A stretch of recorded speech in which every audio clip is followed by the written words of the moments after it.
what are those biggest differences between the functional side of things versus uh, just the average way of lifting weights?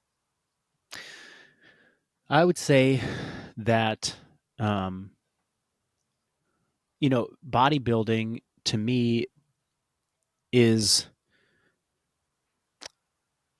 the application of training principles to stimulate the most muscle growth possible. So hypertrophy is growth of muscle cells, and that is the goal.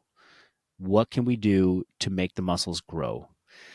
And some of the methods for doing that are, I mean, there's lots of tried and true methods. There are experts at that. There are professionals in the sport of that. Um, it's it's a science. It's a sport. It's a deep passion, and the methods that work there. It's like if one of the things I said is like what's going to give you the most bang for your buck is resistance training to build muscle, because muscle is going to give you uh, the look, the function, and the metabolism that you want. Then why would you not want to use the people that are best in the world at it to learn from and to apply principles? Right? It's like if you want to build muscle, like if someone's like I want to get toned, that is another way of saying I want to build muscle. Why would you go to somebody who's not an expert at building muscle to get toned? Why would you go to this is not a shot at Pilates, but like, mat Pilates, a lot of women will go and say, I do it because I want to get long and lean. And they're doing these like, long extended isometric holds, which can build strength and make you feel really good. But they're not like conducive to building muscle. Like that is not how you build. And like that, the science of hypertrophy doesn't make sense there. So, hypertrophy is bodybuilding, is that science.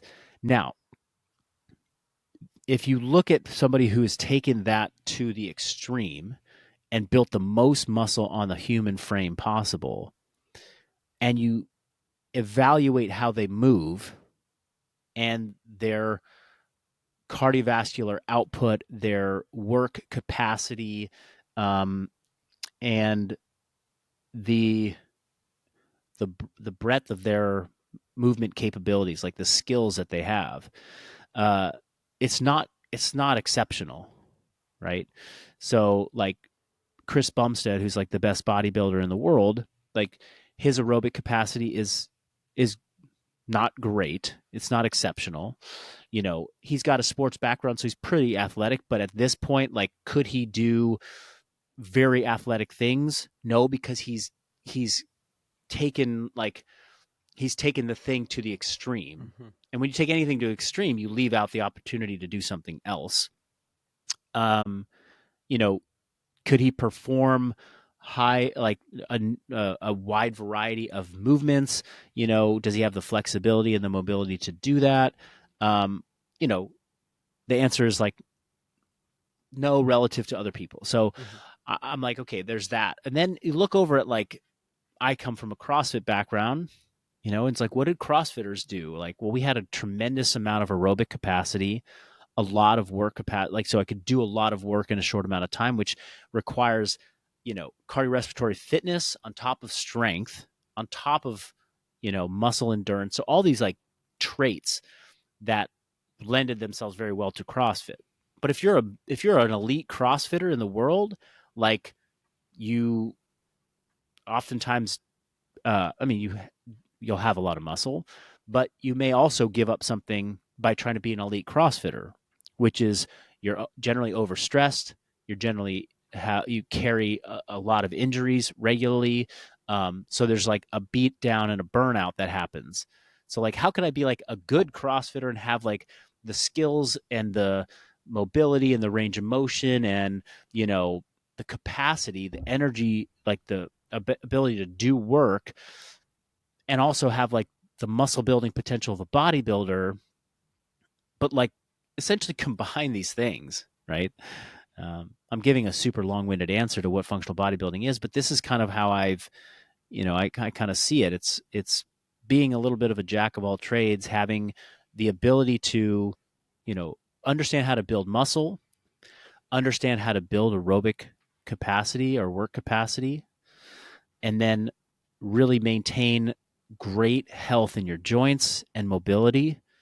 And with those three sort of central concepts, what are the training methods that would get us that, would allow us to do that?